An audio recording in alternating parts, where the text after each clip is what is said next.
It's my feel-good breakfast show.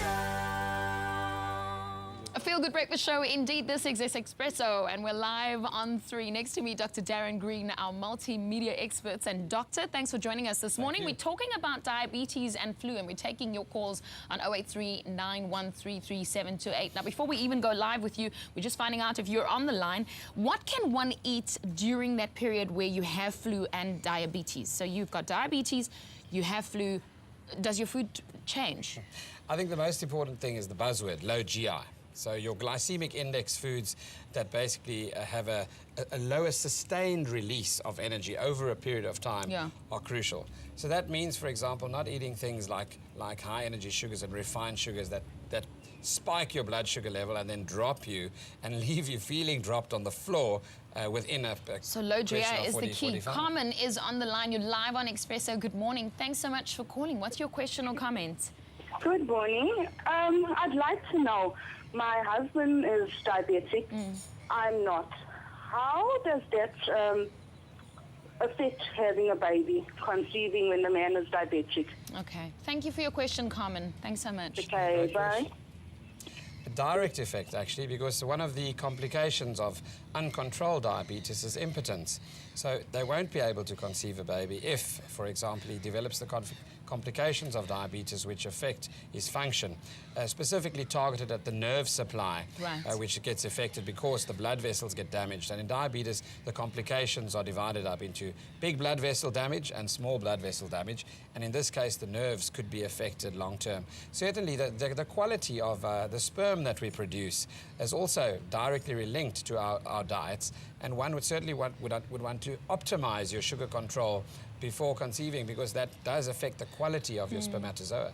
Is it reversible? Is it something that you can say, okay, I want to mend the blood vessels, so for now on I'm going to eat well? Is it something that you can prevent go back further on? damage in terms of reversing damage that's already occurred from a long-standing problem? It's like having acid flowing through a hose pipe, destroying the inner lining of the hose pipe. So you don't want to wait too long before you actually stop it in its tracks and prevent further damage. Okay, Carmen, I hope that answered it for you. 083 913 3728 if you have a question to Dr. Darren Green. Avoiding dehydration when you have flu, and we're talking specifically this morning about diabetic people and flu.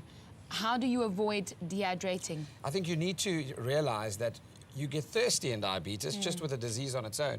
When you have fever, you start perspiring and you start breathing a bit faster to control and bring down that fever. And that's when your losses of fluid to the environment and saying what we call ongoing losses in terms of your maintenance fluid schedule are affected quite dramatically. So you must replace what you're losing.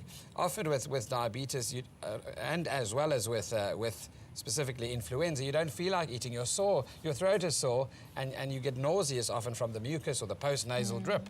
So we then don't consume fluids, neither do we consume any foodstuffs. So you've got to almost have an alarm system reminding you to consume fluids every hour. So drink water all the time. Have that bottle next to your bed.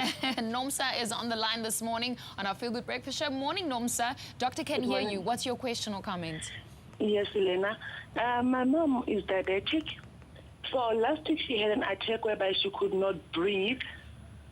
And when I took her to the doctor, it was said that she had fluids in her chest. She can't sleep at night. She has swollen feet, all those things. So I just want to know, what can we do to treat such attacks, because it was not her first. The first time she had an attack whereby she was vibrating the whole body, she became pale. Her sugar levels about 38. Okay, thank you, Nomsa. Is your mom okay now? She's getting there, not that she's 100% well. But then now, like, you alarmed me when you spoke about diabetic coma, and that it's a worry to me. Okay, thank you, Nomsa. Okay, well, we need advice there. So type 1 diabetics can develop what they call a DKA, a diabetic ketoacidosis. Type 2 diabetics get what's called a HONC, hyperosmolar non-ketotic coma. So with a sugar of 38 that her mom has, she needs to be hospitalized.